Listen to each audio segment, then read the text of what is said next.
kayak gini atau kayak gini salibnya nggak dapat. Ini kan Facebook. Ini nggak apa-apa salibnya nggak dapat kan udah salib. Oh iya. Gini.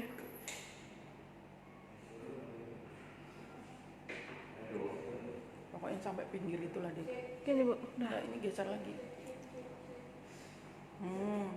Nah lumayan dapat. Oke. Nah. Ini posisinya ini. Yang mana Bu? Ini kok besar di atas. Oh. Coba tes keyboard dulu, Pak. Ini. Nampak ini. Nggak bisa Bu. Besar di Gini, atas Bu. itu. Mana ya? Kok ini kok merengkan dulu kok? Mau dia apa? Aku mau gini. Mau gini. Ini nampak ini buntutnya nih. Merengkah. Kayak mana? Bisa enggak? Perlu listriknya. Bentar. Ini yang Facebook. Instagram. Oh, ini Facebook. Itu belum? Oh, udah. Oke. Yap. Kok cuma satu? Hah? Kok cuma tegak dibuat nggak pernah ini sekalian? Lu itulah yang kemarin di komen itu, Bang. Kenapa? Yang di komen-komenan itu katanya mereng katanya gitu. Miring itu kan miring karena gini maksud dia tuh. Iya, posisi Kayak mereka gitu nggak pakai katanya, HP, Iya. pakai laptop jadi susah Pak. Heeh. Katanya salah, katanya kayak gini caranya supaya jangan mereng kami katanya gitu. Udah kayak gini lah kita. Yang Instagram kan full. Hah? Ini posisi mimbarnya di sini nggak apa-apa lah ya. Wih, salah. Kalau masuk nggak usah aja. Ini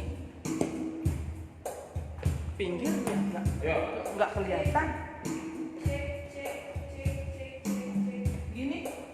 Oke, Bu. Udah dah. Tapi ini tulisannya harus nanti nyanyi lirik lagunya. Bu, langsung aja kata-katanya Bu. Kalau saya itu kayak gini lagi Bu. Terlalu dekat. Coba lagi cek lagi. Supaya lihat ini Pak tulisan itu. Iya. Kayak mana? Coba ini.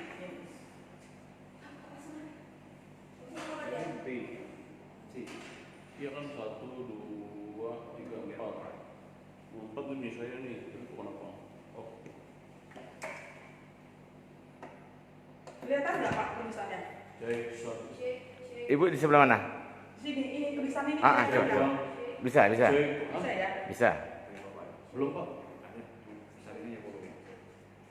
Cek 1. Masuk ya? Cek. Udah, sebentar Fitri belum. Fitri di 3. Coba kabelnya 3. Cek 1. Ini ya. Ayo, lagi. Udah hijau.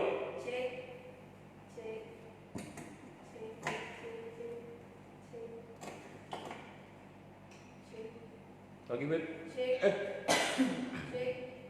Nomor 2 tuh, nomor 2. Sini. Nomor 2.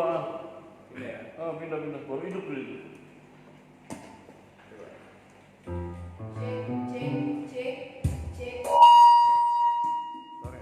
Cek 1. Kalau ini dimundurkan dikit Pak, mereka storing ke sini? Supaya dapat jadi. Ini nggak bakal storing, Pak. Enggak. Nggak bakal. Dia storing dari sini.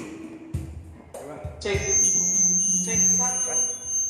Cek 1. 1 2. 1 2. Cek 1 2. Ini maunya dia miring memang. Kalau menghindari ini miring, kemarin kan sudah bakal nggak itu. Ya udah buat miring lah. Nah, kalau ini agak dimundurkan dikit aja Pak, nggak apa-apa? Karena terlalu dekat dengan speaker maksudku, speaker yang ini, enggak? Iya, mundurin. Cek 1 2. Mau dekat dengan sini, Pak. Oh, sesuai dengan suara? Oh. Jauh sekali, kalau jauh itu dia jadi itu dia apa namanya?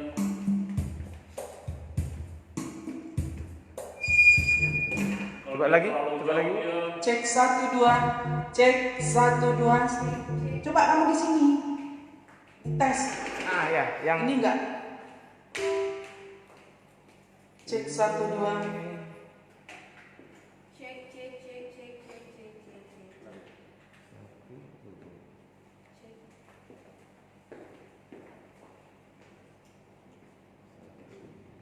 Satu, Cek, Bapak udah. Cek 1 2. Sudah. Cek 1 2. Coba Fitri. Cek, cek, cek. 1, 2, 3, 1, 2, 3, 1, 2, 3. 1, 2, 3, 1, 2, 3. Apa itu? Oh dari sini. Iya. Dari HP. Enggak, ini di belakang kali di bawah. Oh di bawah ibu ya. Iya. Buka Lagi matiin dia. Buka kunci. Cek, cek, Itu Fitri ya itu ya. cek, cek, cek. 1, 2, cek. Cek 1, 2. Cek 1, 2, 3. Cek, cek. Ini kok ikut part-partnya ini. Cek 1, 2. Coba satu masukin sini, Pak. Satu masukin sini, Pak. Cek 1, 2. Pindah sini, Pak. Pak D, Sama Yesusku.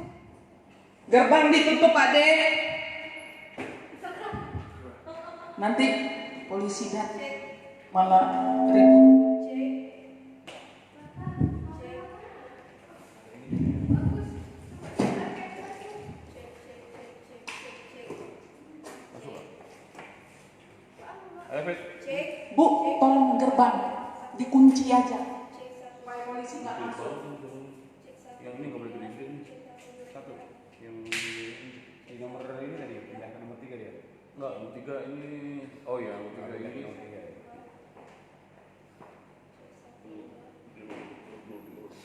Coba sini Fit. Ini nomor berapa, Pak? Ini nomor 2. Hah? Berdua. Nomor 2 siapa? Ini. Ya dekat-dekat sini, Pak. Feedback nih. Iya, dengan jauh-jauh.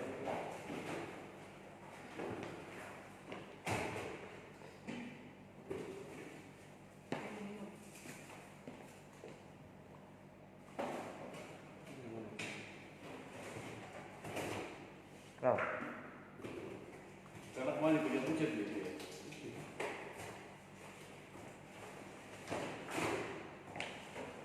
Oh iya, beda itu berarti 6 koma itu. Di sini 6 koma itu sinyal itu. Ini 7 ya.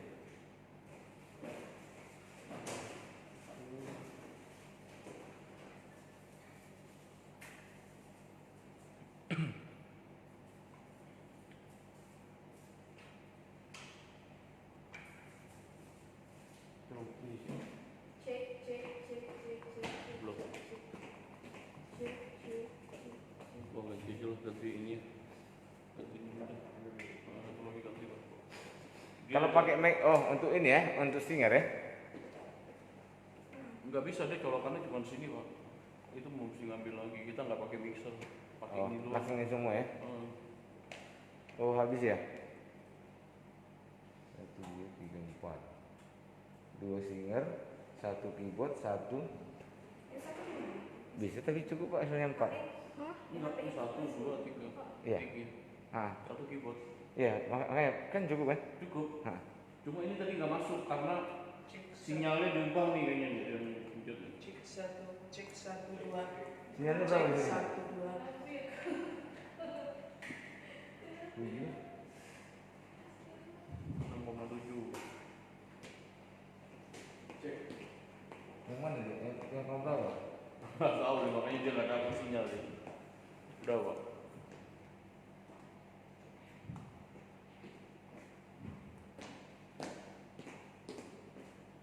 Saya kira 1 ini berapa? Oh, ini nggak ada sinyal. Coba Bapak hidupin deh, Bapak hidupin deh. Kalau dia hidup, langsung hidup, dia langsung on deh.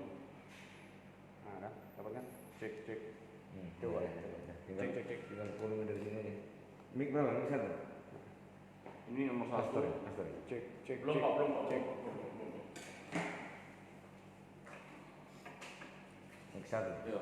Oke. Cek, Ya lagi. cek. Sinyalnya mau ubah nih, Pak. Cek.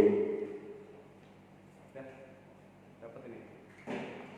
Tinggal ganti ini aja. Mic-nya. Mic-nya ganti yang tadi tuh. Tuh, Pak. Jelek mic-nya. Yuk, kita share yuk. Baterainya mana? Ini ada.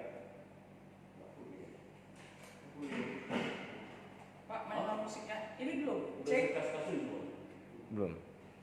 Udah ntar Cek, pilih feedback. Cek 1 2 3. Cek. Ya.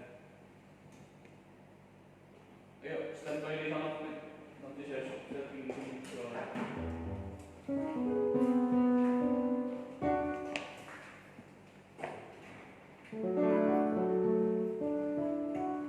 Wah, mana dia tuh? Lah kali, Ayo coba tes Bang. Cek 1 2. Langsung aja musik. Cek 1 2. Kita naikkan pujian. Ya Yesus telah mati bagiku.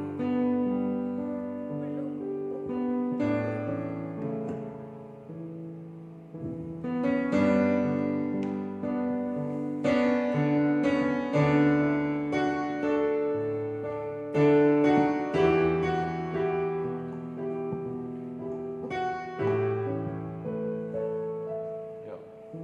Coba.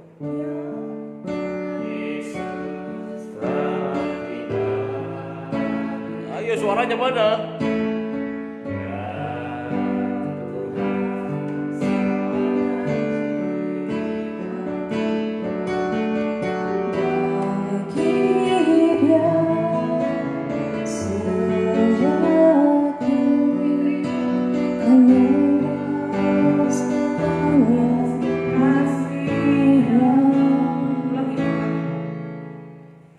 Bapak kelamaan ininya Pak. Depannya. Oi. Cek, dia Yesus telah mati bagiku, dia Tuhan selamatkan jiwaku. Bagi dia pujianku, tak dapat kubalas kasihnya.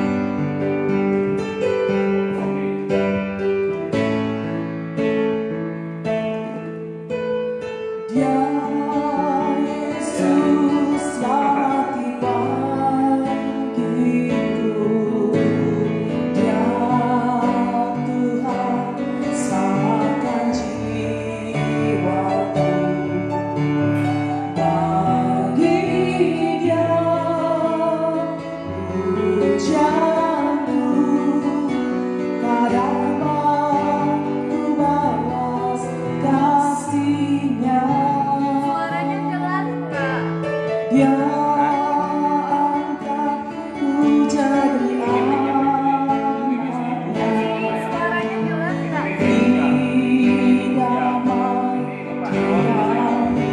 Nanti kalau mau pikir saya,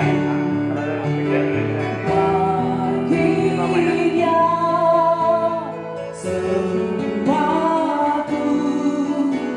hanya dia segalanya bagiku. Bagi dia segala pujian, dia segala pujian, hormat serta syukur selama-lamanya bagi dia segala pujian.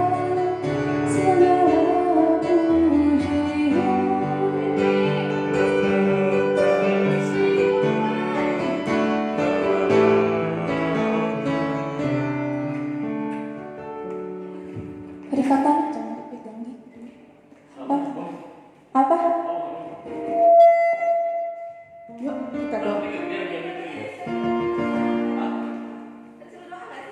enggak standby di sini. Oh, alah doa di sini. Iya, iya. Belum salah kayaknya. Kita berdoa. Bapa di surga, Bapa yang baik, Engkau adalah Allah kami yang hidup, Allah yang mengasihi kami. Kami saat ini merayakan Paskah, untuk itu kami meminta perlindungan pertolongan Tuhan untuk kami dapat melayani Tuhan di akhir Paskah ini. Tuhan, biarlah ibadah ini dapat kami lakukan hanya untuk kemuliaan nama Tuhan dan menjadi saluran berkat juga bagi setiap jemaat Tuhan di rumah-rumah dimanapun mereka berada. Secara khusus untuk di kota Pawarangan ini, kami juga berdoa Tuhan untuk situasi kondisi saat ini. Biar Tuhan yang memberkati alat-alat yang kami pakai semuanya Tuhan, biar kami dapat mempergunakannya dengan baik dari awal sampai akhirnya, untuk listrik juga dapat hidup tidak mati, dan biarlah Tuhan yang memberkati kami semua dalam Kudus Tuhan, di mana bangkitan Kristus yang memberikan hidup bagi kami untuk kami dilayakkan melayani Tuhan. Terima kasih Tuhan Yesus, di dalam nama Tuhan Yesus kami berdoa. Amin. Standby mas di situ. Coba. Kirain di belakang. Coba.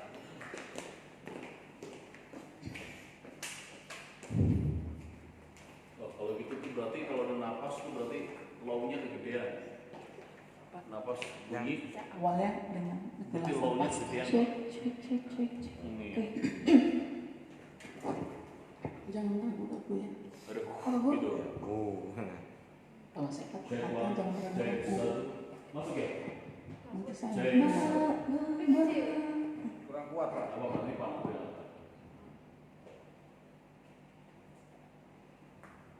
Ayo, nyanyiannya. Kita naikkan pujian Yesus selamat di bagiku. Ya Fitri itu. Biar Tuhan selamatkan hidupku.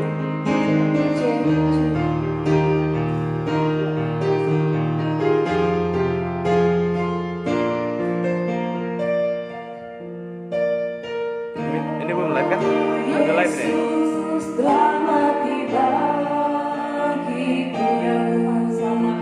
Dia Tuhan selamatkan jiwa. Bagi Dia pujianku tak dapat ku balas kasih-Nya. Dia angkatku jadi anaknya, beri damai di dalam Ini besoknya belum ada. Apa sudah ya? bagi Dia sembahku, hanya Dia segalanya bagi segala pujian, hormat serta syukur, segala pujian, hormat serta syukur, segala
Di jam 7.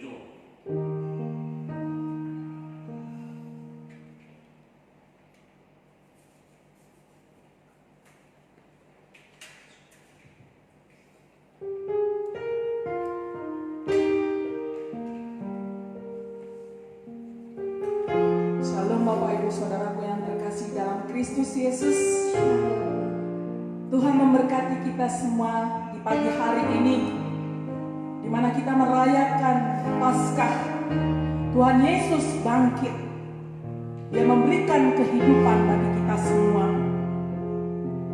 Ibadah Paskah dirayakan oleh orang-orang Israel dan orang-orang Yahudi. Dalam Keluaran pasal 12 ayat 27, maka haruslah kamu berkata, itulah korban Paskah bagi Tuhan yang melewati rumah-rumah orang Israel di Mesir ketika ia menyulahi orang Mesir, tetapi menyelamatkan rumah-rumah kita. Pada saat tulah terakhir sebelum bangsa Israel keluar dari Mesir, maka Tuhan memberi tulah terakhir di saat itu bangsa Israel memotong seekor anak domba. Darah anak domba tersebut dioles di depan pintu rumah. Di saat Tuhan melewati rumah yang ada tanda darah tersebut, maka rumah tersebut tidak kena tulah. Dan inilah arti Paskah, dilewatkan. Tuhan Yesus 2000 tahun yang lalu naik ke atas kayu salib, mengorbankan dirinya, menanggung dosa seluruh umat manusia. Seluruh umat manusia ditanggungkan kepada satu orang, kepada salib Yesus Kristus. Dia yang begitu tinggi rela mati untuk kita semua, supaya kita semua menerima anugerah keselamatan. Inilah arti Paskah bagi kita, yang artinya kita dilewatkan dari murka Tuhan. Kita dilewatkan dari penghukuman karena anugerah kasih Kristus. Biarlah kita semua menerima kasih Kristus Tuhan kita di hari Paskah ini. Haleluya. Setiap kita berdoa di dalam hati kita masing-masing, mari kita bangkit berdiri.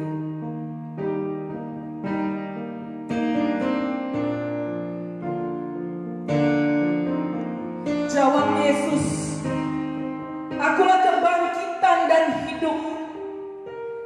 Barang siapa percaya kepadaku, ia akan hidup walaupun ia sudah mati. Pertolongan kepada kita adalah di dalam nama Allah yang menjadikan langit dan bumi. Turunlah kiranya atas kita sekalian anugerah dan kasih setia dari Allah Bapa dan Tuhan kita Yesus Kristus. Amin. Mari saudaraku, kita bersama kita naikkan pujian. Dia Yesus telah mati bagiku. Dia Tuhan selamatkan hidupku.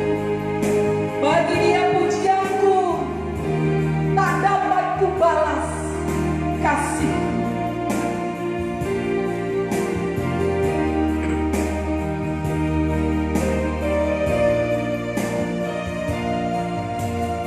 Dia Yesus telah mati bagiku. Dia Tuhan selamatkan jiwaku. Bagi Dia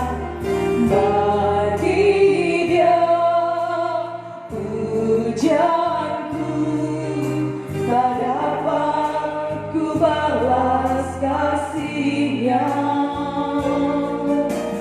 Dia angkatku jadi anak-Nya, beri damai di dalam hidup. Bagi Dia sembah Tuhan, bagi Yesus yang maha tinggi. Sembah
Beri damai di dalam hidupku.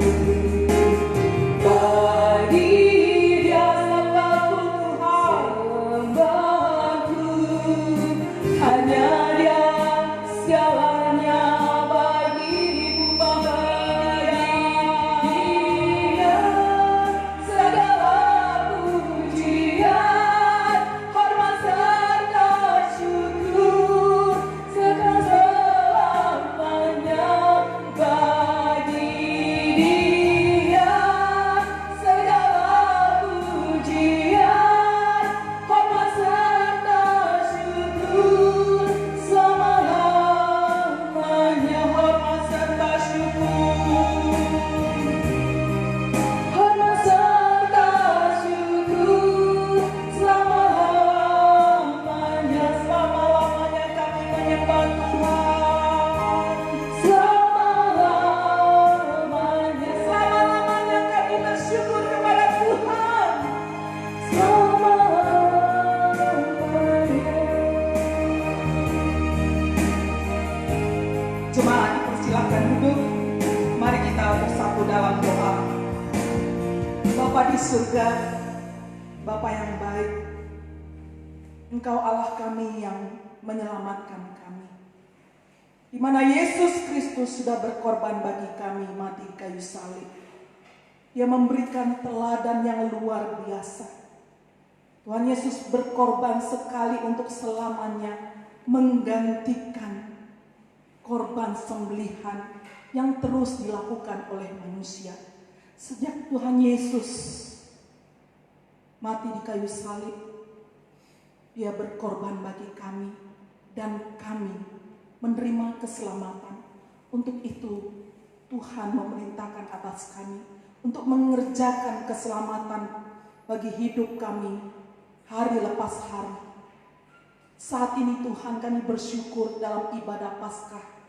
Biarlah Tuhan yang memberkati kami dalam rangkaian ibadah ini. Baik ada yang di gereja untuk melayani, baik di rumah-rumah masing-masing. Engkau yang memberkati Tuhan. Biarlah kami diberikan kesehatan, diberikan ketundukan untuk hati kami sungguh bersyukur atas kebaikan Tuhan. Terima kasih Tuhan, kami serahkan ibadah ini dari awal sampai akhirnya. Di dalam nama Tuhan Yesus kami berdoa. Amin. Puji nama Tuhan. Kita merayakan Paskah pada pagi hari ini untuk memuliakan Tuhan, untuk mengagungkan kebesaran Tuhan. Saudaraku, kita juga mempersiapkan persembahan kita berikan kepada Tuhan melalui gereja Tuhan. Kita bernyanyi, sungguh indah Kau Tuhan.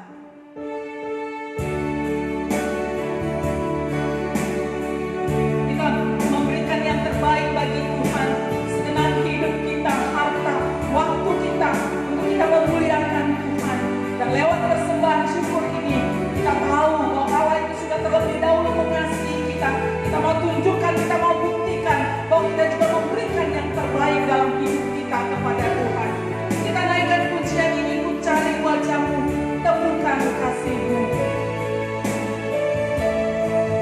Ku cari wajah-Mu, temukan kasih-Mu. Kau Tuhan, Tuhan yang jauh dariku. Ku panggil nama-Mu Tuhan, ku dengar jawab-Mu. Ku panggil nama-Mu, ku dengar jawab-Mu.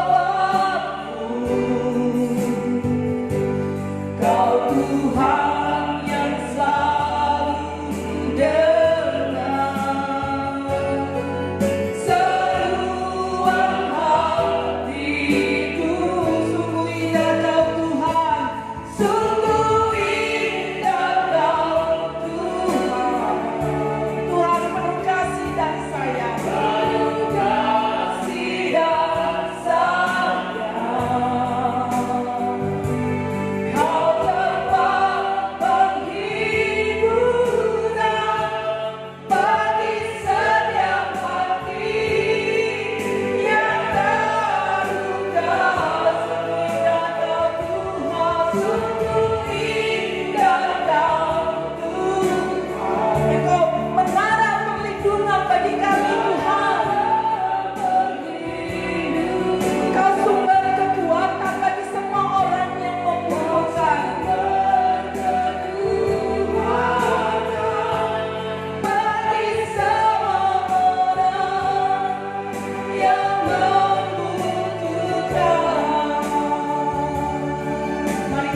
bersyukur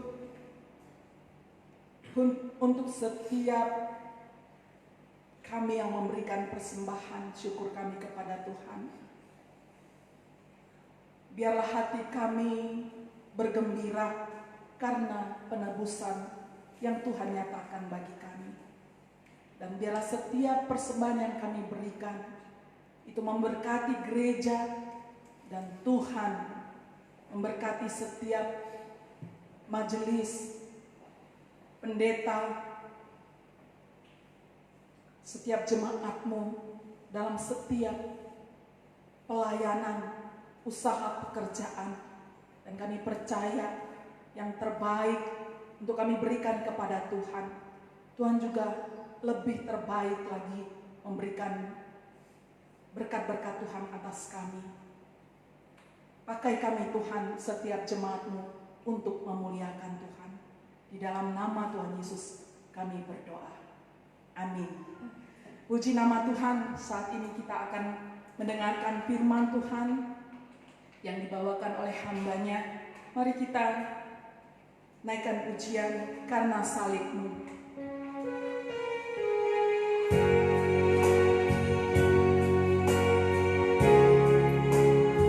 Hanya karena salib-Mu Dia memberikan kekuatan bagi kita umat yang percaya. Kita naikkan pujian ini.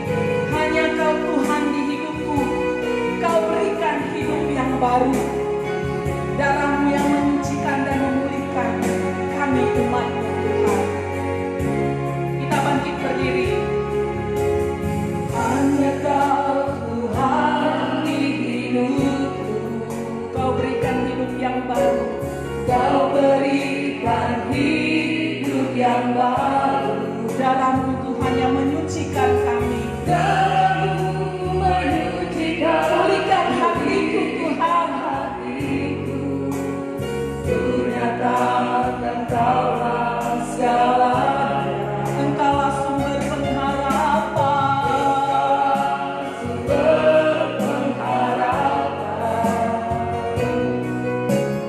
Kuasa-Mu sanggup menyembuhkan. Jiwaku pun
memberikan semangat hidup, memberikan kuasa bagi kami untuk menjalani hidup ini dengan penuh iman, dengan penuh kepercayaan kepada Tuhan. Karena salib-Mu ada jaminan kemenangan, ada jaminan bagi kami semua untuk kehidupan yang baru. Biarlah hari ini kami boleh mendengarkan berita salib, berita kebangkitan, berita kemenangan, berita penghiburan, pengharapan bagi kami semua yang percaya kepada Tuhan. Terima kasih Tuhan. Urapi setiap jemaat-Mu dimanapun mereka berada, yang saat ini sedang mendengarkan, sedang menaruh hati, bahkan menaruh imannya kepada Tuhan. Biar kuasa-Mu melampaui jarak dan waktu saat ini. Engkau boleh menjamah mereka yang tidak berada di tempat ini, tetapi yang hatinya terarah kepada Tuhan. Engkau melihat mereka yang hati sudah terbuka akan firman, akan kebenaran. Engkau menjamah mereka, menjangkau mereka. Firman yang penuh kuasa, penuh kekuatan, itu boleh masuk dalam hidup mereka. Dan kami semua diberkati. Terima kasih Tuhan. Kami mau mulai pemberitaan firman Tuhan hari ini di dalam nama Tuhan kami, Yesus Kristus. Amin. Shalom. Silakan duduk saudara. Shalom saudara semua.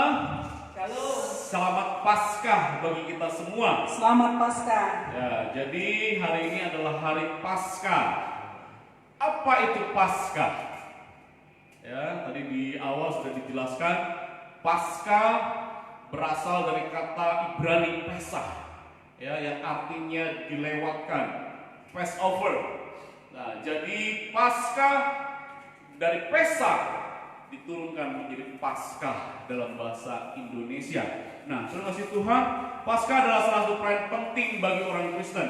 Selain Natal, selain Jumat Agung, kematian Kristus, Paskah, kebangkitan Kristus, ada Pentakosta. Nah, itu hari-hari penting bagi orang Kristen. Nah, Paskah adalah salah satu hari terpenting bagi orang Kristen. Paskah berbicara tentang kebangkitan Yesus Kristus dari kematian. Nah, saudara kasih Tuhan, background keluarga saya bukanlah dari orang Kristen sejak lahir. Ya, orang tua saya bukan Kristen, sehingga saya orang Kristen yang dimenangkan, bukan dari kelahiran tapi dimenangkan menjadi Kristen. Saya sudah mengikuti Paskah mungkin lebih dari 20 kali. Artinya sudah 20 tahun saya percaya kepada Tuhan, lebih dari 20 tahun. Dan selama 20 tahun lebih kekristenan saya mengikuti Paskah, baru kali inilah Paskah itu begitu sunyi, saudara. Baru kali ini, selama puluhan tahun saya mengikuti Paskah, baru kali ini Paskah demikian sunyi. Biasanya gereja-gereja di bulan Februari itu sudah bikin panitia Paskah. Ya, di gereja saudara juga mungkin seperti itu. Panitia Paskah bicara tentang acara Paskah seperti apa, ya, dekorasi Paskah seperti apa, terus kegiatan-kegiatan Paskah, KKR lah, memberikan bantuan lah, aksi sosial lah, itu di waktu-waktu yang lalu. Ya, Paskah kita penuh dengan keramaian, tapi hari ini Paskah kita begitu sunyi, saudara. Tapi walaupun demikian, saya bersuka cita. Ya, kenapa? Karena jemaat di GMI Kasih Karunia ini, meskipun kita mengadakan Paskahnya ala kadarnya online gitu ya, tapi saya percaya semua jemaat tetap semangat. Yang pertama, yang kedua, kita tahu karena wabah corona inilah yang mengakibatkan Paskah sunyi senyap. Ya, biasanya Paskah begitu ramai karena corona juga lah. Ya, perekonomian kita menjadi lambat, menjadi lesu. Tetapi puji Tuhan, gereja kita didukung oleh jemaat-jemaat yang mengasihi Tuhan dalam Paskah yang sunyi ini tetap melakukan aksi sosial. Saya bangga sekali Bapak Ibu dengan jemaat kita semua. Ya, meskipun secara ekonomi sedang mengalami kelemahan, kelesuan, tetapi ketika di WA Group diberitakan kita akan memberikan sumbangan kepada warga sekitar kita yang juga sedang kesusahan karena corona ini, langsung responnya begitu luar biasa. Sumbang ini, sumbang sekian, sehingga kita bisa merealisasikan, kita bisa mengadakan aksi sosial ke wilayah tangga kita. Itu baru tahap yang pertama. Tahap kedua katanya ada lagi, dan terima kasih untuk partisipasi jemaat sehingga kita bisa jadi berkat. Meskipun saat yang susah, saya tahu kita semua yang berusaha, yang bekerja juga sedang mengalami kelesuan, tetapi masih bisa memberi untuk sosial, memberi kepada mereka yang membutuhkan. Nah, saudara kasih Tuhan, mari kita masuk di dalam pembahasan kita. Latar belakang Paskah ini sebenarnya, saudara, bukan perayaan Kristen aslinya. Ya, Paskah aslinya adalah perayaan umat Israel. Ya, dalam masa perjanjian lama kita mengenal Paskah adalah kebangkitan Yesus, tetapi sebenarnya itu adalah diambil dari tradisi orang Israel, di mana ketika terjadi Tuhan ingin membawa keluar umatnya dari Mesir, kemudian Fir'aun mereka mencegah, mereka tidak mengizinkan umatnya keluar dari Israel, sehingga yang terjadi adalah Tuhan harus mengirimkan 10 tulah. Dalam 10 tulah yang ke-10 yang terakhir inilah, ya, kemudian Tuhan meminta Musa menjelaskan kepada semua umat Israel, mereka harus menyembelih seekor domba dan darahnya dioleskan kepada ambang atas dan tiang kiri kanan, ya, sehingga ketika malaikat maut melewati wilayah Mesir, semua rumah orang Israel yang ada tanda darahnya dilewati. Itulah Pesah, artinya dilewati, sehingga diturunkan menjadi kata Paskah dalam bahasa Indonesia. Nah, saudara kasih Tuhan, jadi kita tahu Paskah dalam perjanjian lama adalah penyembelihan domba, ya, korban. Dalam perjanjian baru, Paskah Kristen, Paskah adalah di mana anak domba Allah disembelih, dikorbankan. Betul, konteksnya sangat berhubungan. Dalam perjanjian lama, domba yang malaikat maut. Dalam perjanjian baru, anak domba Allah disembelih dan darahnya, ya, menyucikan umatnya dari dosa. Nah, saudara kasih Tuhan, Paskah Kristen memperingati kebangkitan Yesus dari kematian. Namun sesungguhnya ada banyak pihak, ya, yang meragukan kebangkitan Kristus. Ada banyak pihak yang tidak percaya tentang kebangkitan Kristus. Ada orang-orang Yahudi, terutama dari kalangan golongan orang Farisi, orang yang terdidik dalam Taurat. Mereka betul-betul tidak menerima kematian Kristus. Kenapa, saudara? Karena mereka lah yang memfitnah, menganiaya, menyiksa Kristus. Mereka yang betul-betul menolak kenyataan bahwa Kristus sudah bangkit. Mereka tidak mau mengakui kebangkitan Yesus. Di samping itu juga ada para imam, para pemimpin agama, orang-orang yang menduduki kursi Musa. Mereka bahkan Alkitab mencatat menyebarkan sebuah kebohongan. Mereka mengatakan bahwa bahwa murid-murid Yesus di malam hari mencuri mayat Yesus dalam kuburnya, sehingga kubur kosong, dan memberitakan kepada banyak orang bahwa Yesus sudah bangkit. Ya, jadi para imam mereka mengadakan suatu kebohongan, fitnah tentang kebangkitan Kristus, dan mengatakan bahwa murid-murid Yesus yang mencuri mayat Yesus. Nah, saudara kasih Tuhan, tetapi fakta berbicara berbeda. Ya, bukan cuma Alkitab, tetapi ada banyak sejarawan yang bukan orang Kristen, yang tidak percaya kepada Yesus, tetapi karena dia adalah seorang sejarawan, dia orang yang betul-betul menuliskan fakta sejarah secara benar. Ada orang bernama Flavius Josephus, dia adalah orang Yahudi bekerja di dalam pemerintahan Romawi. Dia menyatakan bahwa Kristus memang benar mati, memang benar disalibkan, dan kemudian orang-orang menyatakan bahwa Yesus Kristus bangkit dari antara orang mati. Ada lagi yang kedua, saudara, ada yang namanya Tacitus. Dia adalah seorang Roma, tidak percaya sama sekali kepada kekristenan, ya. Orang Roma betul-betul menolak kekristenan, tapi karena dia adalah seorang sejarawan yang hidup di abad yang sama dengan Kristus, kira-kira 40 tahun jaraknya dengan Kristus, dia pun menulis hal yang sama, bahwa ada orang yang bernama Yesus Kristus yang dianggap Tuhan oleh orang-orang Yahudi, orang Kristen, dan kemudian dia disalibkan, dan kemudian dia bangkit pada hari yang ketiga. Jadi saudara kasih Tuhan, fakta sejarah ya mengatakan demikian. Bapak Ibu kasih Tuhan, ada banyak bukti tentang kebangkitan Kristus. Kalau mau saya sampaikan hari ini, kita membuka Alkitab, ada begitu banyak bukti tentang ketuhanan, tentang keilahian Kristus. Saudara kasih Tuhan, kekristenan adalah sekte yang kecil yang waktu itu muncul di sekitar Galilea.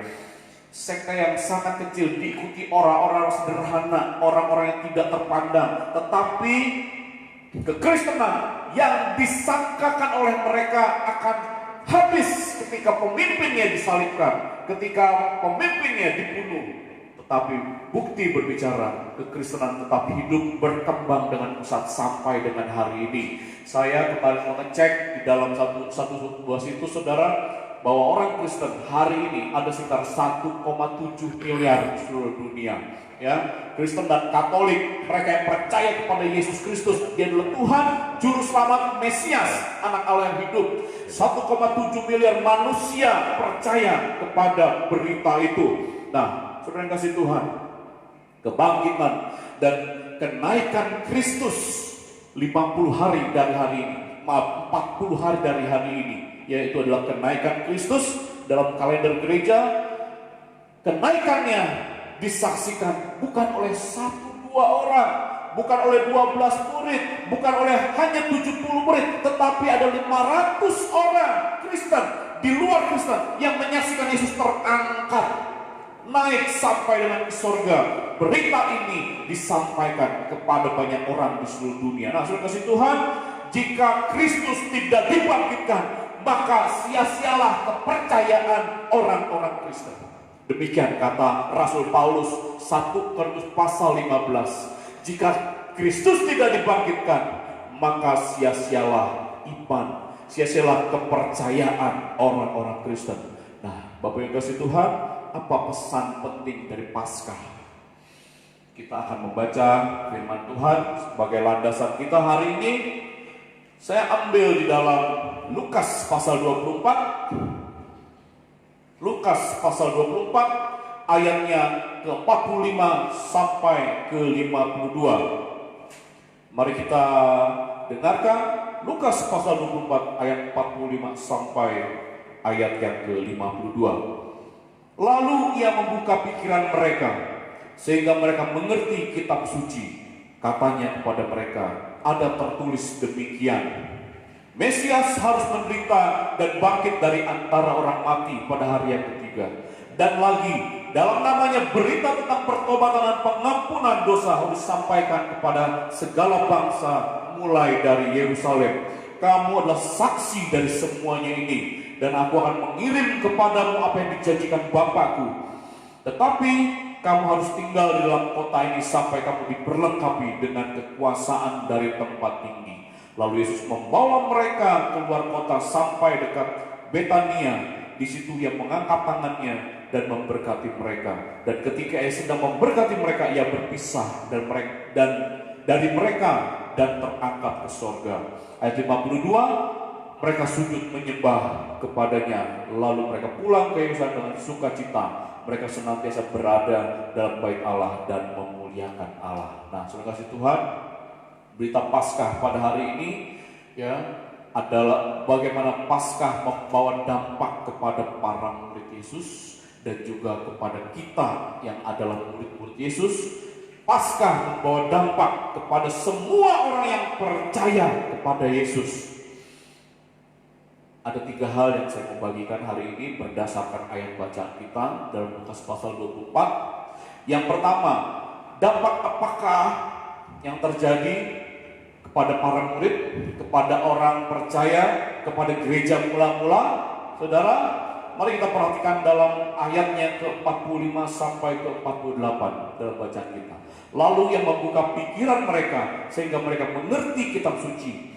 Katanya kepada mereka, ada tertulis demikian, Mesias harus menderita dan bangkit dari antara orang mati pada hari yang ketiga. Dan lagi, dalam namanya berita tentang pertobatan dan pengampunan dosa harus sampaikan kepada segala bangsa mulai dari Yerusalem. Kamu adalah saksi dari semuanya ini. Saudara kasih Tuhan, untuk bagian yang pertama, ya, mereka yang percaya kepada Yesus setelah Yesus bangkit, kemudian Yesus naik, Yesus berkata, kamu adalah saksi dari semuanya ini. Berita tentang pertobatan, berita tentang kebangkitan Yesus Kristus harus disampaikan ke seluruh dunia. Bagian pertama, orang yang percaya kepada Yesus Kristus, mereka harus memberitakan Kristus sudah bangkit. Mereka harus memberitakan tentang pertobatan dan menjadi saksi tentang Kristus. Saudara kasih Tuhan, ini kontekstual dengan kondisi kita saat ini. Ya, kalau kita dengarkan media, berita apa yang paling dominan ada di dalam media kita? Di TV, setiap hari saya dengar selalu, ya, dalam 1 bulan lebih ini, corona, virus corona. Orang jadi bertakut keluar, orang takut beraktivitas. Bahkan saudara yang lebih parah, orang yang sudah meninggal terinfeksi corona pun dilarang untuk dikuburkan di wilayahnya. Bayangkan, saudara. Ya, karena apa? Karena mereka takut. Mereka yang meninggal karena terinfeksi corona akan menularkan kepada orang-orang di sekitar wilayah desa mereka. Ini ketakutan yang berlebihan, ketakutan yang akhirnya membuat akal sehat mereka menjadi tidak lagi bekerja.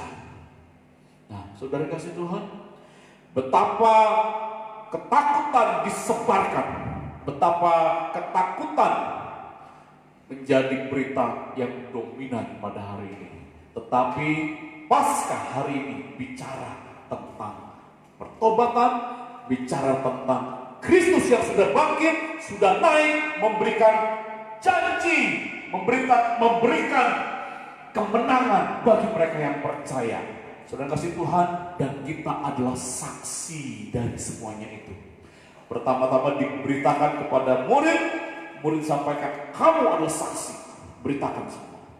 Dan itu disampaikan kepada kita, ya, terus dan turun temurun dari generasi ke generasi disampaikan kepada kita bahwa kita adalah saksi dari semuanya itu. Saksi dari apa? Saksi bahwa Kristus betul-betul sudah mati, Kristus betul-betul sudah bangkit, dan Kristus sudah naik. Sebelum dia datang untuk yang kedua kali untuk menjadi hakim, dia minta kita menjadi saksi akan semuanya itu. Saudara kasih Tuhan, inilah adalah kabar baik. Inilah adalah kabar sukacita, pengharapan bagi kita semua. Bisakah orang Kristen yang sungguh-sungguh terinfeksi corona? Bisa. Ya, dan nyatanya banyak orang Kristen yang sudah meninggal gara-gara corona.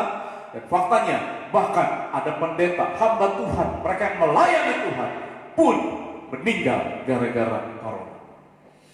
Tetapi apakah itu memisahkan kita dari kasih Kristus? Apakah ketakutan kita akan wabah corona memisahkan kita dari Kristus? Tidak bisa. Paulus berkata, tidak ada bisa memisahkan kita dari kasih Allah yang ada di dalam Kristus. Apakah itu pedang, kelaparan, sakit, penyakit, bahkan corona, ya, tidak bisa memisahkan kita dari Kristus. Kristus yang sudah bangkit, yang sudah memberikan janji untuk menyertai kita sampai selama-lamanya. Dia memberikan pengharapan, dia memberikan keyakinan kepada kita bahwa kita bisa mengandalkan Tuhan. Dalam setiap keadaan, setiap situasi, kita bisa mengandalkan Dia. Nah, saudara kasih Tuhan, kita harus menyampaikan berita ini. Kita harus menyampaikan berita, kita bisa mengandalkan Tuhan kita. Ya, kalau dahulu saudara ada seorang perempuan yang kedapatan berbuat zina, hukum di Israel pada masa itu, orang yang kedapatan berzina, ya, dia boleh dirajam, dilempari batu sampai meninggal. Dan kemudian orang-orang Farisi yang benci kepada Yesus membawa perempuan yang kedapatan berzina ini didatangkan kepada Yesus, dan mereka hendak menguji Yesus. Guru, perempuan ini telah berzina, engkau harus merajam dia. Apa Yesus katakan? Silakan. Mereka yang tidak berdosa melempar batu pertama kali. Sampai beberapa saat ditunggu, orang-orang itu pergi satu persatu. Tinggal hanya Yesus dan perempuan yang berzina itu. Di mana mereka? Kata Yesus. Perempuan itu bertanya. Tidak ada lagi, Guru. Mereka sudah pergi. Aku pun tidak menghukum kamu. Pergilah dan jangan berbuat dosa lagi. Saudara kasih Tuhan, lebih berbahaya mana? Sakit mah dengan sakit jantung. Lebih berbahaya mana, saudara? Pasti kita bilang sakit jantung. Lebih berbahaya mana? Sakit mah dengan sakit corona, infeksi karena virus corona. Pasti kita bilang jauh lebih berbahaya terinfeksi virus corona, betul? Tetapi saya mau katakan hari ini ada penyakit yang lebih berbahaya dari corona, dari sakit jantung, saudara. Apa itu? Infeksi dosa. Dosa berambat masuk dalam hidup manusia. Bahkan manusia tidak menyadari tentang itu. Mereka anggap baik-baik saja. Tetapi dosa sesungguhnya sangat-sangat jahat. Dosa bisa membawa manusia masuk ke dalam neraka. Kalau kita hanya sakit jantung, kita mungkin bisa meninggal. Tetapi kalau kita beriman kepada Tuhan, kita memiliki janji di sorga. Tetapi kalau kita sudah sakit jantung, kena corona pula, berdosa pula, mati dalam dunia, mati juga dalam kebinasaan yang kekal. Nah, saudara kasih Tuhan, satu kali saya bicara ngobrol-ngobrol dengan seorang senior dari GMI Kasih Karunia tentang corona ini. Dia berkata, Pak Teguh, kalau kita kena corona, tetapi kita tetap beriman kepada Tuhan, walaupun kita mati di dunia, semua orang juga akan mati, tetapi kita memiliki kehidupan baru bersama dengan Tuhan di surga. Wah, seorang bapak senior 70 tahun berkata demikian. Imannya begitu luar biasa, saudara. Ya, ketakutan corona tidak membuat imannya lemah, tidak membuat imannya getar. Dia tetap mempercayakan hidupnya kepada Tuhan, tetap jadi berkat, tetap menaburkan yang baik, ya, tetap menularkan semangat, tetap menularkan sukacita. Inilah harus kita bawa, ini harus kita saksikan kemana-mana, bahwa percaya kepada Yesus Kristus, beriman kepadanya jauh lebih penting daripada hanya kita memikirkan virus corona yang membawa ketakutan kepada kita. Nah, saudara kasih Tuhan, mari kita lihat satu ayat, 1 Yohanes 1 ayat 7. 1 Yohanes pasal 1 ayat yang ke-7.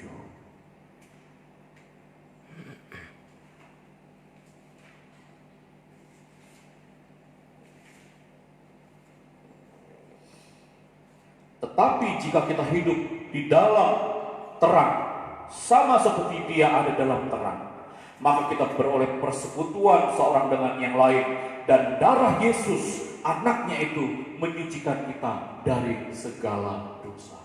Benar kasih Tuhan, darah Yesus anak domba Allah yang disembelih, yang darahnya dicurahkan untuk penebusan dosa, sanggup menyucikan kita dari segala dosa. Yang saya katakan tadi, bahwa dosa, sedikit pun dosa bisa membawa kita ke neraka, tetapi darah Yesus Kristus yang sudah dicurahkan bisa menyucikan kita daripada segala dosa. Nah, terima kasih Tuhan, ini adalah berita yang harus kita beritakan kepada banyak orang. Kita ceritakan kepada banyak orang.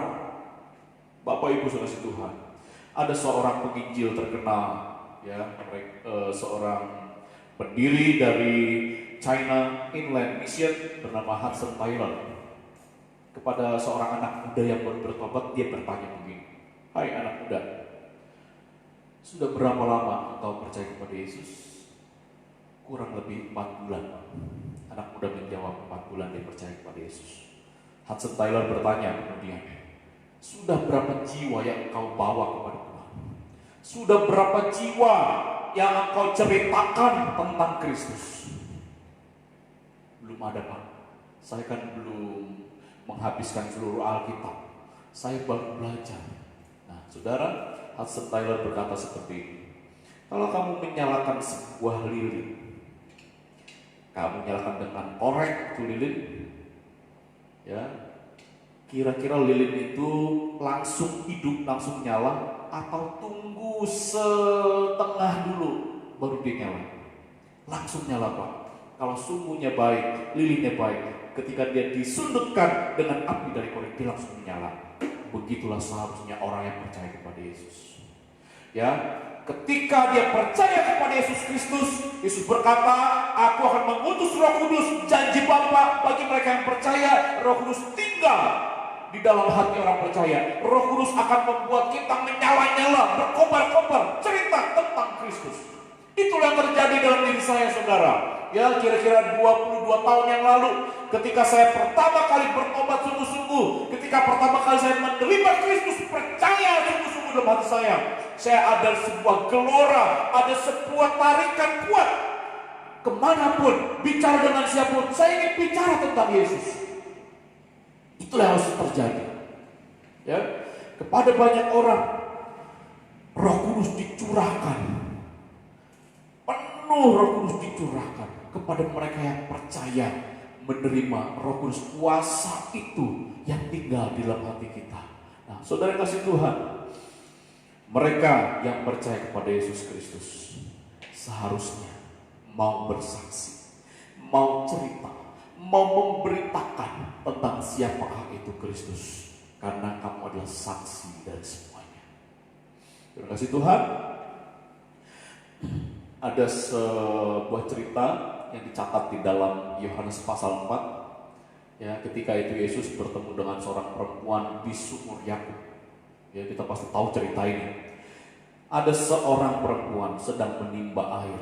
Tiba-tiba Yesus mendatangi dia. Dia berkata, "Perempuan, berilah aku minum." Perempuan itu berkata, "Masakan kamu orang Yahudi mau berteman dengan aku orang Samaria?" Karena pada masa itu orang Yahudi dengan orang Samaria, mereka tidak bergaul. Yesus berkata,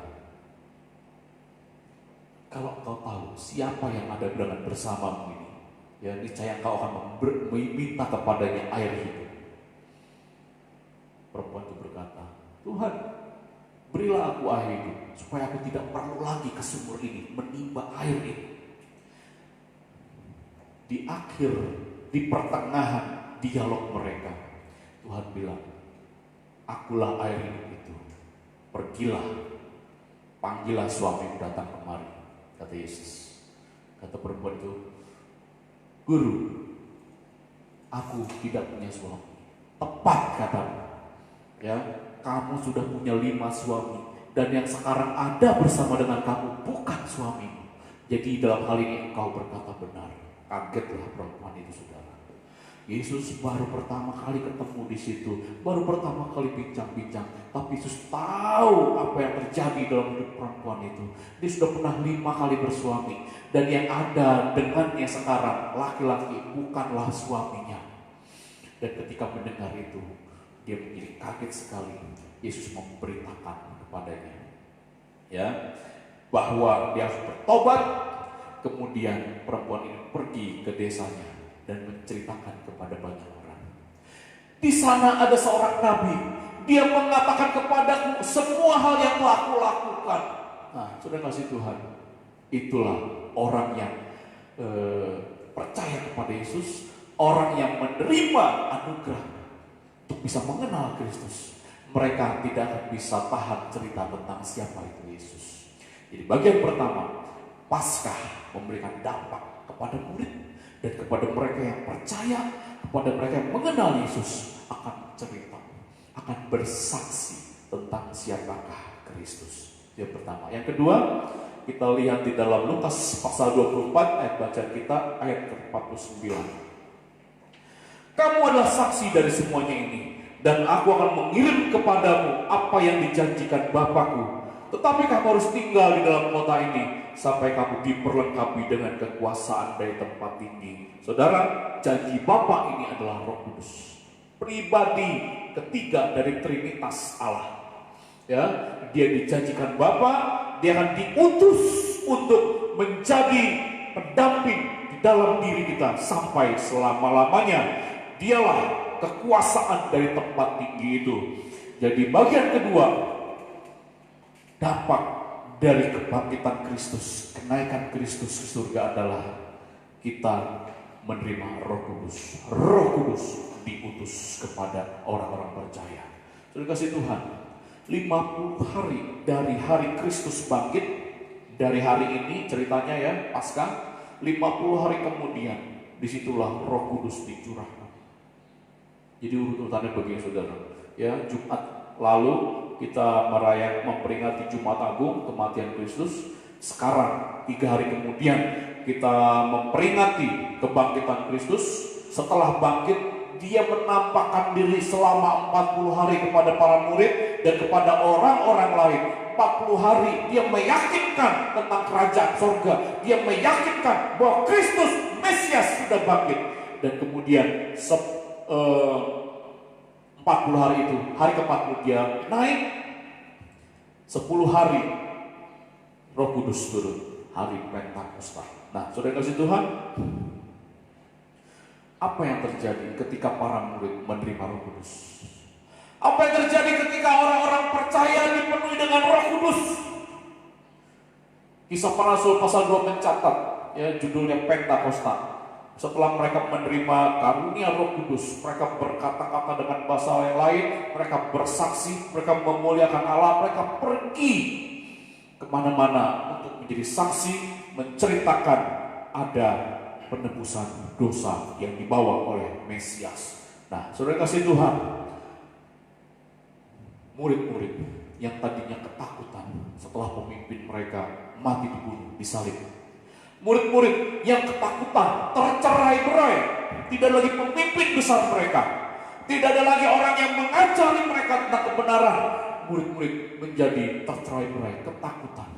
Tetapi ketika mereka dipersatukan di ruang atas di Yerusalem, ya, ada 120 murid berdoa bersama-sama di sana menanti janji Bapa.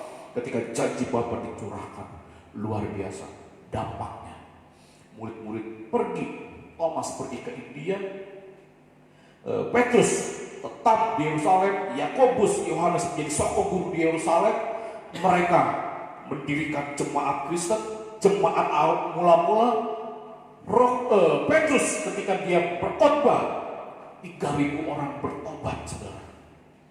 Petrus yang tadinya menyangkal Yesus sampai 3 kali karena ketakutan, ikut disalib, takut disalib.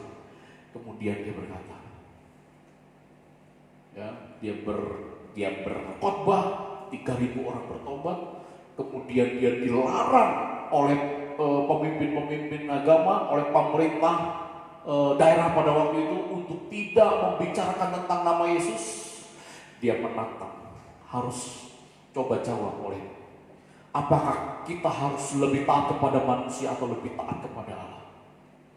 Dia menantang siapapun, ya, bahwa tidak ada satupun pihak yang bisa menahan dia bicara tentang Kristus, berkhotbah, memberitakan firman, memberitakan Kristus. Tidak ada yang bisa membuat dia takut akan hal itu. Saudara yang kasih Tuhan,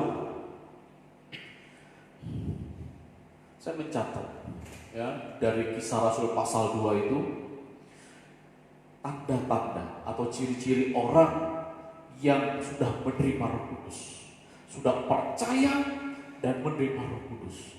Mari kita lihat ayat dalam Kisah pasal 2 ayat yang ke-42, saudara. Kisah pasal 2 ayat ke-42. Ini dampak yang terjadi kepada mereka yang sudah menerima Roh Kudus. Mereka bertekun dalam pengajaran Rasul, mereka bertekun dalam persekutuan, mereka berkumpul untuk memecahkan roti, itu maksudnya perjamuan kudus, dan berdoa. Saudara, mereka tekun beribadah, bersekutu, ya, di masa itu untuk bersekutu di dalam nama Yesus itu mengandung resiko tinggi.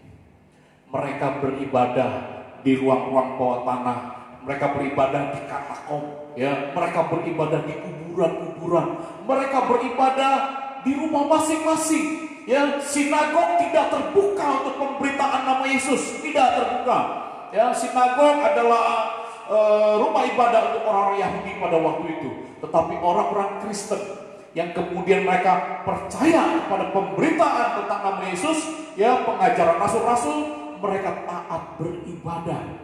Saudara kasih Tuhan, mereka yang menerima Roh Kudus sebagai dampak dan percaya kepada Yesus Kristus, mereka pasti suka beribadah.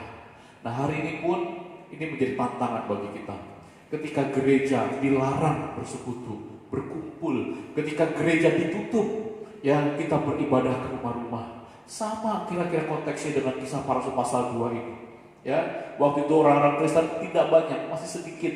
Kekristenan baru mulai besar, baru mulai eksis itu abad ketiga, abad keempat, saudara. Ya, ketika Kaisar Roma yang namanya Konstantin, dia percaya, bertobat, kemudian kekristenan menjadi agama negara di Roma, di Bizantium, ya, Kekaisaran Romawi bagian timur pada waktu itu. Tetapi pada masa Kisah Para Rasul, ya, 2-3 abad sebelumnya, kekristenan masih sangat sedikit. Dianiaya, disiksa, diancam, itulah yang terjadi. Untuk mereka bisa berkumpul itu betul-betul sangat sulit, kira-kira seperti sekarang. Tetapi ayat 42 itu berkata, mereka bertekun dalam pengajaran Rasul. Mereka sungguh-sungguh mau mendengarkan kebenaran. Mereka sungguh-sungguh mendengar ajaran para Rasul. Mereka bertekun, saudara, di situ. Nah, yang pertama, orang-orang yang menerima Roh Kudus, orang-orang yang bahkan dipenuhi Roh Kudus, mereka akan sungguh-sungguh beribadah, mereka sungguh-sungguh taat bersekutu, rindu bersekutu, haus akan pengajaran. Yang pertama. Yang kedua, tanda ciri orang yang menerima Roh Kudus, yang ada Roh Kudus dalam hidupnya. Kita lihat dalam ayat 44 Kisah Para Rasul. Ayat 44 berkata seperti ini. Dan dipercaya tetap bersatu, dan segala kepunyaan mereka adalah kepunyaan bersama, dan selalu ada dari mereka yang menjual harta miliknya lalu membagi-bagikan kepada semua orang sesuai dengan keperluan masing-masing. Saudara, setelah jemaat mula-mula terbentuk, ya, karena Roh Kudus tercurah atas mereka, kemudian yang pertama mereka taat, setia beribadah, mendengar, bertekun kepada pengajaran para rasul. Yang kedua, mereka pun saling berbagi, mereka saling mengasihi. Ada yang menjual miliknya dan membagi-bagikan kepada orang-orang yang lain yang membutuhkan. Yang kedua, orang-orang yang dipenuhi Roh Kudus, yang ada Roh Kudus tinggal dalam hidupnya, mereka suka memberi, suka berbagi. Bukan orang yang mementingkan diri sendiri. Mereka orang yang murah hati. Mereka tahu, mereka sadar berkat yang mereka punya, berkat yang mereka miliki bukan untuk diri mereka sendiri. Itu adalah dari Tuhan, karena kasih Tuhan, dan mereka men-share, membagikan itu kepada orang-orang yang membutuhkan. Saudara Tuhan, itu karena didorong oleh Roh yang ada di dalam mereka. didorong oleh kasih yang ada di dalam diri mereka. Nah, Bapak Ibu kasih Tuhan, setelah kita dipimpin oleh Roh Kudus, kita mengerti bahwa berkat yang kita miliki itu bukan untuk kita habiskan, puaskan untuk diri sendiri, bukan. Berkat yang kita terima, berkat yang kita miliki itu juga milik Tuhan yang harus diberikan untuk kemuliaan Tuhan. Mereka yang memahami ini, saudara, mereka akan terus diberkati. Ya, saya tidak pernah melihat orang yang murah hati jadi jatuh miskin, belum pernah saya lihat. Ya, orang yang murah hati, orang yang suka memberi, orang yang bahkan mementingkan pekerjaan Tuhan sampai jatuh miskin, saya belum pernah lihat itu, saudara. Sungguh. Nah, kenapa? Karena mereka sadar berkatnya berasal daripada Tuhan. Nah, terima kasih Tuhan. Saya baca dalam sebuah artikel, ya, artikel singkat tentang siapa itu Yusuf dari Arimatea. Kita tahu dia adalah pengikut Kristus. Dia adalah gereja mula-mula, ya, orang Yahudi yang kemudian menjadi percaya dan menjadi Kristen. Ketika Yesus tidak sanggup lagi memikul salibnya, para tentara menyuruh Yusuf dari Arimatea, muridnya ini, untuk memikul salibnya. Sampai akhirnya di Golgota, Yesus disalibkan. Ketika Yesus sudah mati, Yusuf dari Arimatea dan Nikodemus, seorang pemimpin Farisi, mereka datang kepada imam-imam untuk meminta supaya mayat Yesus dikuburkan. Ya, betul cerita seperti itu ya, saudara ya. Kalau saudara baca dalam Lukas pasal 23, seperti itu ceritanya. Pasal 22-23. Kristus yang sudah mati, datanglah Arimatea dan Nikodemus untuk meminta mayatnya dikuburkan dengan layak. Saudara tahu, kubur yang ditempati oleh Yesus itu adalah kubur yang disiapkan untuk kuburan pribadinya Yusuf Arimatea. Siapa Yusuf dari Arimatea? Rupanya, saudara, dari artikel itu ternyata bahwa dia adalah orang kaya yang ada di sana. Dia sudah memiliki sebuah kuburan di tengah taman yang indah. Ya, taman yang indah, ada kuburan. Sebelum kuburan itu disiapkan untuk dia pribadi. Ya, tetapi karena waktu itu gurunya meninggal, maka dia tempatkan kuburan yang indah itu ditempatkan untuk Yesus, untuk gurunya. Saya tahu, ya, beberapa waktu yang lalu sudah ditemukan ada bekas-bekas penyulingan anggur di dekat kubur Yesus. Jadi rupanya menurut penelitian itulah milik Yusuf dari Arimatea. Dia memiliki penyulingan anggur yang bagus, yang baik. Ya, itulah usaha dia.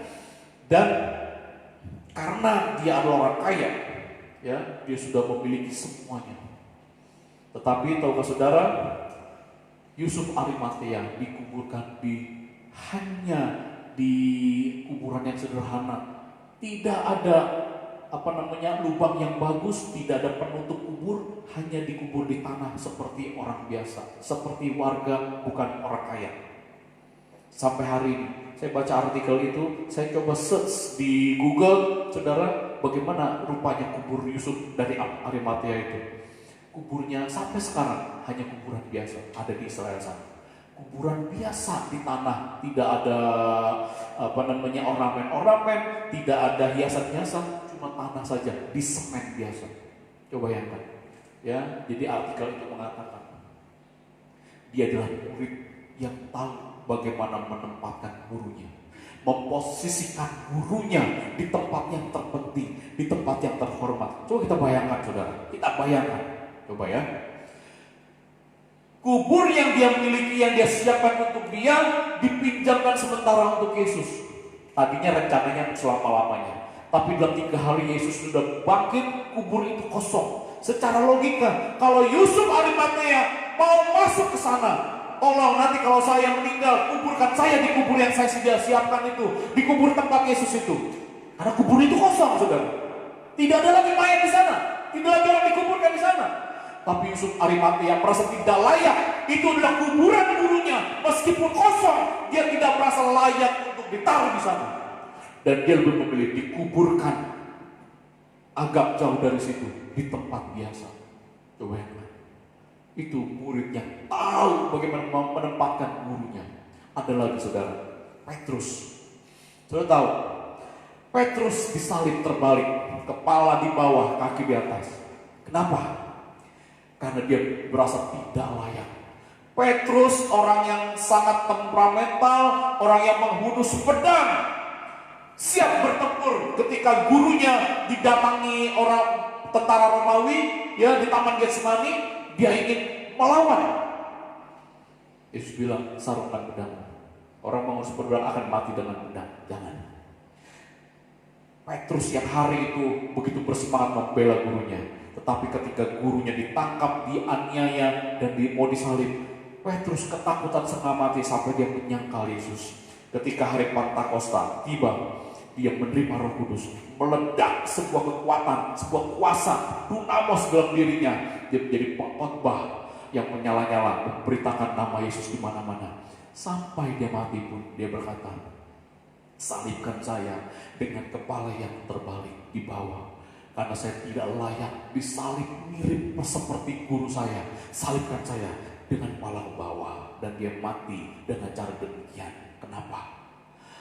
Dia merasa tidak seimbang, tidak sama dengan gurunya. Saudara kasih Tuhan, bagaimana dengan kita?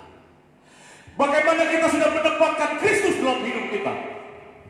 Orang-orang yang sudah memiliki Roh Kudus, orang-orang yang meledak hatinya karena kasih kepada Tuhan, orang-orang yang siap berkorban bagi Yesus Kristus. Mereka tahu menaruh Kristus dalam tempat yang tertinggi, dalam tempat yang terpenting dalam hidup mereka. Bagaimana dengan kita, saudara? Adakah kita menaruh Kristus di belakang? Kristus yang terakhir aja dalam hidup saya. Apa yang dibutuhkan bagi mereka, bagi murid-murid ini? Mereka hanya semakin kecil, Tuhanlah yang semakin besar. Mereka semakin tidak kelihatan, Yesuslah yang semakin besar, semakin kelihatan. Kira-kira beberapa hari yang lalu saya ngobrol-ngobrol dengan istri saya.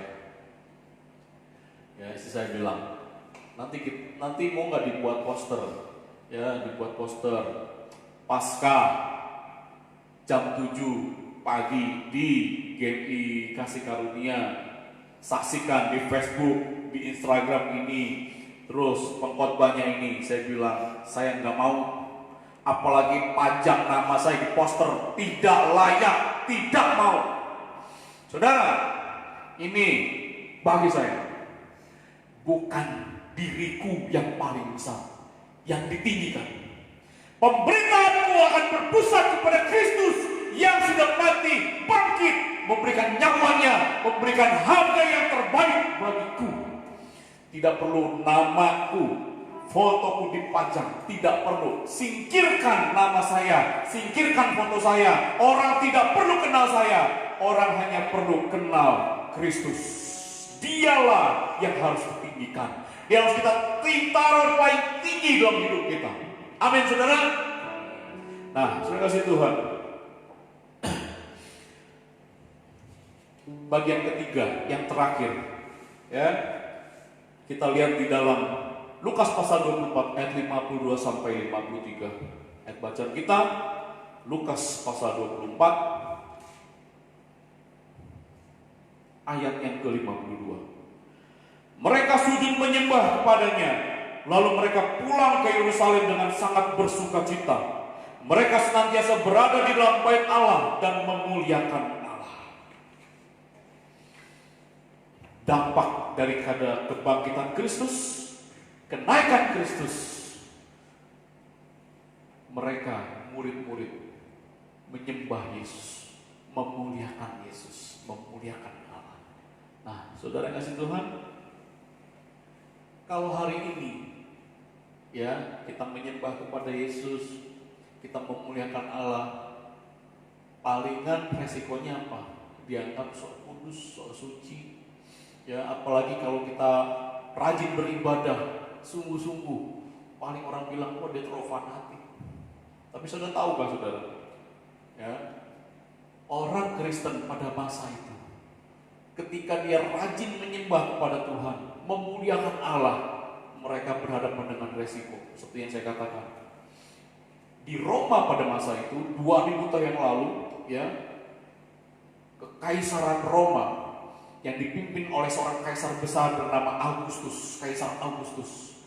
Dia dianggap sebagai Tuhan, sebagai kurios, sebagai Tuhan yang tertinggi. Jadi semua orang Roma harus menyembah kepada dia. Ya, di Roma ada patung Kaisar Augustus yang begitu besar, megah, tinggi, saudara. Dan itu orang kalau lewat mereka harus menghormati patung itu, dianggap sebagai kurios Tuhan. Jadi siapapun warga negara Roma yang tidak menyembah kepada Augustus, dia bisa dihukum mati, dia bisa dicabut kewarganegaraan Romawinya, ya, dia bisa dianiaya, disiksa. Ada banyak orang Kristen pada masa itu, saudara, ya, mereka betul-betul jadi korban, tetapi mereka tidak menyayangkan nyawanya. Diancam di sini, disiksa, dikejar-kejar, mereka pergi, tetapi sambil membawa Injil dalam diri mereka. Kemanapun mereka pergi, sambil membawa Kristus dalam hati mereka, dan mereka bersaksi kemanapun tentang nama itu. Sampai akhirnya mereka harus mati, sampai mereka harus dianiaya, disiksa, dipenjara. Mereka tidak pernah menyangkal Yesus Kristus. Itulah iman jemaat mula-mula. Ya, mereka tak menyembah, mereka tak memuliakan Tuhan. Nah, saudara kasih Tuhan, bagi kita saat ini, ya, mungkin resikonya tidak sebesar itu. Palingan dibilang orang terlalu fanatik, terlalu berlebihan, lebay, dan sebagainya. Apapun kondisi kita, apapun keberadaan kita, di tengah wabah yang semakin membuat kita ketakutan ini, biarlah kita tetap menyembah Yesus, biar kita tetap memuliakan Tuhan, ya, biarlah kita tetap membawa hidup kita kepada Tuhan. Jangan lepaskan Tuhan sedikit pun. Mereka yang memiliki janji, memiliki keselamatan di dalam Yesus, mereka tidak takut, mereka tidak menyayangkan nyawanya. Saudara kasih Tuhan, dalam berita Paskah hari ini ada 3 yang mau saya sampaikan, saya ulangi kembali. Paskah membuat orang-orang percaya menjadi saksi akan Kristus. Paskah, kebangkitan Kristus yang menjanjikan mengutus Roh Kudus, ya, menjadi penghibur, menjadi penolong, menjadi pendamping bagi orang yang percaya, akan membuat orang-orang itu rajin beribadah, taat beribadah, bertekun dalam pengajaran para rasul, sungguh-sungguh haus dan lapar akan kebenaran. Mereka akan mau berbagi. Mereka tidak mementingkan diri sendiri. Yang ketiga, yang terakhir, Paskah, kebangkitan Kristus, kenaikannya ke surga, membuat orang-orang menyembah Yesus dan memuliakan Tuhan. Kenapa? Karena hanya Dialah Tuhan. Saudara, ada banyak nabi di dunia ini, ada banyak pendiri agama di dunia ini, tetapi kubur mereka pun masih ada. Mayat mereka atau kerangka mereka masih berada di sana. Mungkin sudah menjadi tanah. Tetapi hanya satu pendiri agama, Kristus, yang mati, bangkit, dan tidak mati lagi, hidup sampai selama-lamanya. Dan dia berkata, aku pergi kepada Bapa untuk menyediakan tempat bagimu. Dan apabila aku sudah menyediakan tempat bagimu, aku kembali datang kepadamu, menjemputmu, supaya dimanapun aku berada, kamu berada. Kemanapun aku pergi, kamu tahu jalan ke situ. Saudara, itulah janji Tuhan kita. Itulah janji yang diberikan kepada umatnya yang percaya, para muridnya, orang-orang percaya gereja mula-mula, jemaat mula-mula. Mereka percaya akan itu. Hanya satu manusia yang pernah bangkit, hidup selama-lamanya. Mungkin kita pernah dengar orang yang mati, bangkit, hidup, tapi mati lagi dan tidak bangkit-bangkit lagi, mati selama-lamanya. Tetapi berbeda dengan Tuhan kita. Dia mati untuk menebus dosa, disembelih, dan darahnya menyucikan kita yang percaya. Kemudian dia bangkit, hidup selama-lamanya. Dan dia berkata, aku menyertai kamu sampai kepada akhir zaman. Percayalah kepada Yesus, sembahlah Dia, muliakanlah Allah. Itulah berita Paskah hari. Jangan takut, jangan gentar. Apapun yang menghadang kita, apapun yang menghambat iman kita, mari bersama-sama bergandengan tangan, sama-sama berdoa, menyerahkan hidup kita kepada Dia. Dia akan menjaga, Dia akan memelihara, dan Dia berkata, tidak ada seorang pun yang merebut mereka dari tanganku, karena Dia memegang kunci kerajaan maut. Amin. Mari kita bersatu dalam doa. Tuhan, terima kasih untuk kebangkitan-Mu. Terima kasih untuk kenaikan-Mu. Terima kasih Kau sudah mengutus Roh Kudus.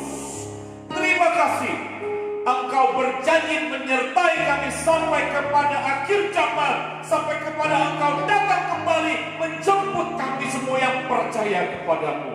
Terima kasih untuk janji-janji yang mulia itu, yang hanya bisa dilakukan oleh Tuhan yang sejati. Manusia tidak akan bisa menjanjikan hal-hal yang demikian.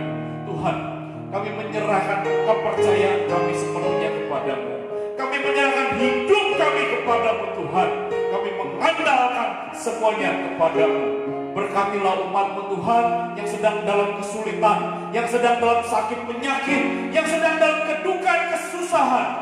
Tuhan, jamahlah mereka dengan kesembuhan, kekuatan yang baru, pengharapan di dalam nama-Mu Tuhan. Kami berdoa juga Tuhan untuk wabah corona yang semakin mengganas. Bahkan kami dengar ada gelombang baru daripada virus ini. Kami berdoa di dalam nama Tuhan Yesus Kristus. Lindungi kami yang percaya Tuhan. Jauhkan kami Tuhan dari infeksi wabah tersebut Tuhan. Biar kami semua boleh berharap hanya kepada Tuhan saja. Kami berdoa Tuhan, pada waktu-Mu ya Tuhan, kiranya wabah ini bisa segera berhenti. Wabah ini Tuhan bisa segera dihentikan. Berikan hikmat kepada para medis, orang-orang, para ilmuwan, orang-orang yang sedang meneliti tentang virus ini. Berikan hikmat kepada mereka untuk mereka bisa menemukan antivirus yang terbaik, yang tidak menimbulkan efek samping kepada manusia. Kami doa biarlah mereka yang menjadi korban terinfeksi dengan virus ini dan mereka ketakutan setengah mati, Tuhan berikan keberanian, terutama kepada anak-anak Tuhan. Tuhan berikan semangat, kepercayaan bahwa hidup kami ada di dalam tangan Tuhan, bahwa kehidupan kami Engkau yang mengatur, yang mengendalikan, dan tidak ada yang bisa memisahkan kami dari kasih Allah yang begitu tinggi, begitu dalam, begitu luas, menjangkau kami. Terima kasih Tuhan. Berikan anak-anak Tuhan pengharapan di tengah kesulitan. Kami doa untuk Indonesia Tuhan. Jika ini terjadi dalam waktu yang lama, mungkin Indonesia akan mengalami keruntuhan secara ekonomi. Tuhan, mungkin akan terjadi masalah stabilitas keamanan. Mungkin akan terjadi hal-hal yang tidak kami inginkan.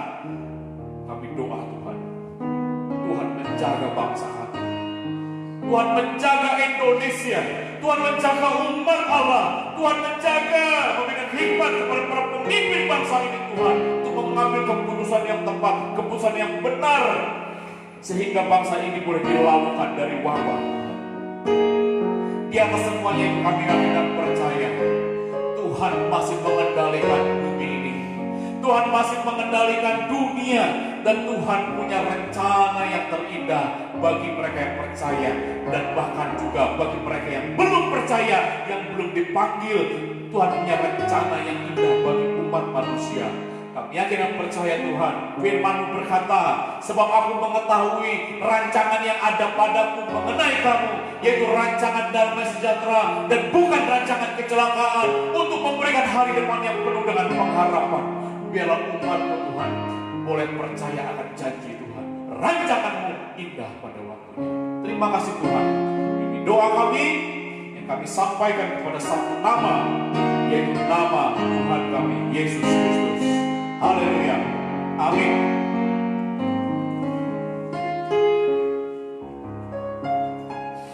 Baik Bapak Ibu terima kasih Tuhan. Kita lanjutkan ibadah kita. Kita akan bernyanyi rayakan. Rayakan, Yesus rayakan. Dengan bersemangat, dengan penuh sukacita, kita nyanyikan lagu ini bersama-sama.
Kita bersama-sama berdoa Bapa kami, doksologi, kemudian berkat, dan kita akan memuji.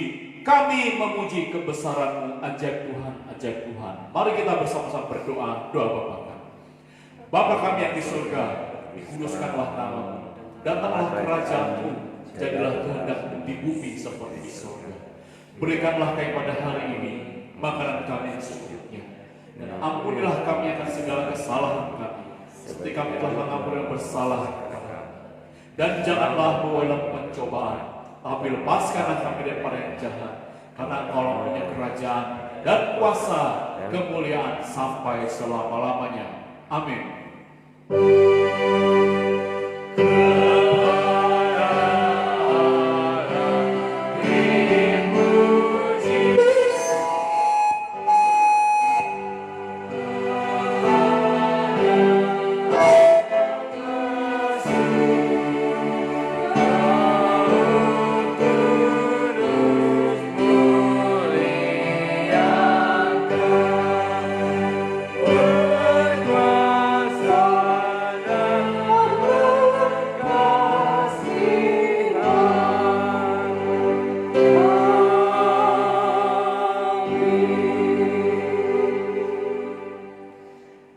Tuhan, kita bersyukur atas kebaikan kemurahan Tuhan.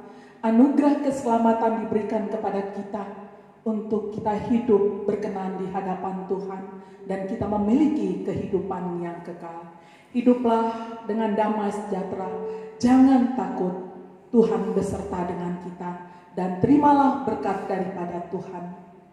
Kasih karunia daripada Tuhan kita Yesus Kristus, kasih sayang Allah Bapa dan persekutuan dengan Roh-Nya yang kudus, itulah yang melindungi kita semua. Itulah yang memberikan penghiburan, itulah yang memberikan kekuatan. Kristus yang hidup, Kristus yang bangkit, Dia menyertai kita dari saat ini dan sampai selama-lamanya. Amin. Kami memuji kebesaran. Kami memuji kebesaran-Mu, ajaib Tuhan. Ajaib Tuhan, ajaib Tuhan. Ajaib Tuhan, kami memuji kebesaran-Mu Tuhan. Kami memuji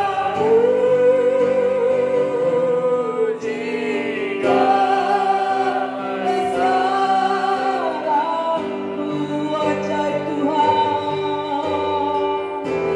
Ajaib Tuhan, ajaib Tuhan.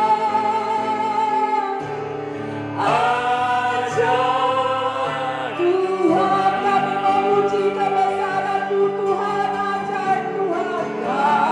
Kami memuji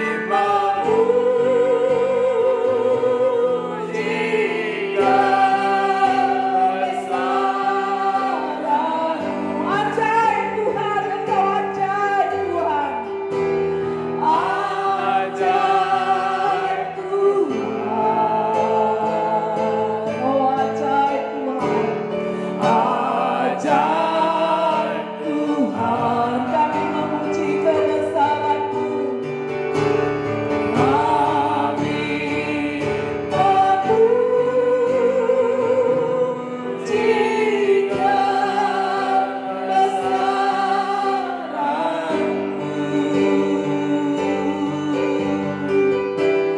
Ajaib Tuhan, ajaib Tuhan, ajaib Tuhan.